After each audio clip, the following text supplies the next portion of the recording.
Hi friends, welcome to my mini vlog. ಬರೀ ಇವತ್ತು mini vlog ಒಳಗೆ ಏನೇನು ಸ್ಪೆಷಲ್ ಐತೆ ಅಂತ ನೋಡೋಣ. ನಾವು ಮಾರ್ಕೆಟಿಗೆ ಹೋಗ್ತಿದ್ವಿ, ಸ್ವಲ್ಪ ಮನೆಗೆಲ್ಲ ಸಾಮಾನು ಬೇಕಾಗಿದ್ದು, ಹಾಗಾಗಿ ತೊಗೊಂಬರಕ್ಕೆ ನಾವಿಲ್ಲಿ ಸ್ಟೇಷನರಿ ಅಂಗಡಿದೊಳಗೆ ನಾನು, ಅಜ್ಜಿ, ಮಮ್ಮಿ, ಅರ್ಶಿ, ಆಮೇಲೆ ನಮ್ಮ ಸುಲ್ತಾನ ಎಲ್ಲರೂ ನಾವಿಲ್ಲಿ ಕುಂತಿದ್ವಿ. ಆಮೇಲೆ ನಾವು ಹೊಟ್ಟೆ ಹಸಿತಿದ್ರಿ. ಹೊಟ್ಟೆ ಹಸಿಬೇಕಾರೆ ನಮ್ಮ ಸುಲ್ತಾನ ಏನು ಹೇಳಿದ, ಅಲ್ಲಿ ಮಾವಳಿ ಬಿರಿಯಾನಿ ಸೂಪರಾಗಿ ಸಿಗ್ತೈತಿ ಅಂತ ಹೇಳಿದ್ದಾರೆ. ಹಾಗಾಗಿ ನಾವೆಲ್ಲ ಆಟೋ ಮಾಡಿಕೊಂಡು ಇವಾಗ ಅಲ್ಲಿಗೆ ಹೋಗ್ತಿದ್ವಿ. ಅಲ್ಲೇ ರೈಲ್ವೆ ಸ್ಟೇಷನ್ ಅಪೋಸಿಟ್ ಅದು ಬಿರಿಯಾನಿ ಹೋಟೆಲ್ ಐತ್ರಿ.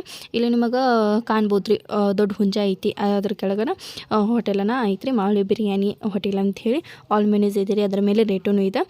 ನಿಮಗೆ ಬುಧವಾರ ಆಮೇಲೆ ಭಾನುವಾರ ಸ್ಪೆಷಲ್ ಮಟನ್ ಬಿರಿಯಾನಿ, ಆಮೇಲೆ ನಾಟಿ ಕೋಳಿ ಬಿರಿಯಾನಿ ಸಿಗ್ತೈತಿ. ಎಲ್ಲ ಫೆಸಿಲಿಟಿ ತುಂಬ ಅಂದ್ರೆ ತುಂಬ ಚೆನ್ನಾಗಿದೆ ರೀ. ಹೋಟೆಲ್ ಅಂದ್ರೆ ಎಷ್ಟು ಕ್ಲೀನಿಂಗ್ ಐತಪ್ಪ ಅಂತಂದ್ರೆ ಅಷ್ಟು ಕ್ಲೀನಿಂಗ್ ಐತ್ರಿ. ಆಮೇಲೆ ಇಲ್ಲ ನಾವು ಬಿರಿಯಾನಿನ ಆರ್ಡರ್ ಮಾಡಿದ್ವಿ, 3 ಬಿರಿಯಾನಿ, ಆಮೇಲೆ ಅಜ್ಜಿ ಮಟನ್ ಬಿರಿಯಾನಿ ತೊಗೊಂಡ್ರೆ ಆಮೇಲೆ ಒಂದು ಪ್ಲೇಟ್ ಕೊಡ್ತಾರೆ. ಆಮೇಲೆ ನಾವು ಬಿರಿಯಾನಿನ ಕಬಾಬನ್ನು ಆರ್ಡರ್ ಮಾಡಿದ್ವಿ. ಆಮೇಲೆ ಬಿರಿಯಾನಿ ಒಂದು ಪ್ಲೇಟಿಗೆ 160 ರೀ, ಆಮೇಲೆ ಕಬಾಬು 170 ರುಪೀಸ್. ಬಿರಿಯಾನಿ ಅಂಕರ್ ಇಷ್ಟು ಟೇಸ್ಟ್ ಐತ್ರಿ, ಅಷ್ಟು ಟೇಸ್ಟ್ ಐತ್ರಿ. ಆಮೇಲೆ ಕಬಾಬ್ ಅಂಕರ ಸೂಪರ್ ಅಂದ್ರೆ ಸೂಪರ್ ಐತ್ರಿ. ನೀವು ಇಲ್ಲಿ ಬಂದು ತಿನ್ಬೋದು. ಮತ್ತು ಸಿಗೋಣ್ರಿ ನೆಕ್ಸ್ಟ್ ಮಿನಿ ವ್ಲಾಗ್ ಒಳಗೆ. ಓಕೆ, ಟೇಕ್ ಕೇರ್, ಬಾಯ್.